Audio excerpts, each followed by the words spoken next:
My name's Eddie Hernandez, and I'm the Director of Enterprise Solutions. I'm the project sponsor for the AMI project. Well, our current meter stock is about 40% mechanical meters. That's the old meters that have the dials on them.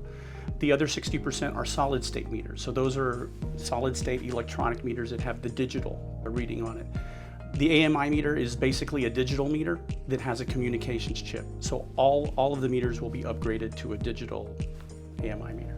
It allows the meter to send data to PUB, and instead of having to go and read the meter manually like we do now, your electric and your water meter will be able to read them remotely. They'll send a signal. The electric meter sends an RF signal, and the water meter sends a cellular signal, like your phone. But they're very small pieces of data, so it transmits instantly. The only people who will have access to the data are the customer and certain authorized PUB staff. No, the PUB has a project set aside to cover the cost, so it will be no cost to the customer. The RF signal does not transmit constantly. If you want to think about it like a phone call, on a phone call, when you're talking to somebody, that's a large amount of data because you're transmitting voice. The AMI meter is just transmitting bits of information. It's a read. And it takes a read every 15 minutes. The meter stores that data, and it transmits up to 7 times a day.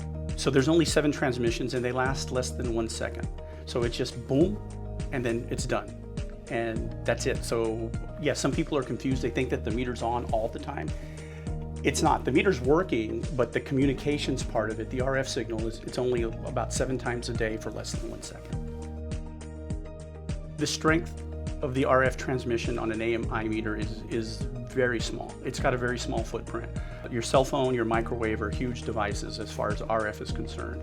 Baby monitors, wireless routers, they all have RF signals that are much larger than an AMI meter. The other thing is, so the AMI meter has a very small, and like I said, it's only transmitting 7 times a day for less than 1 second, and that's it.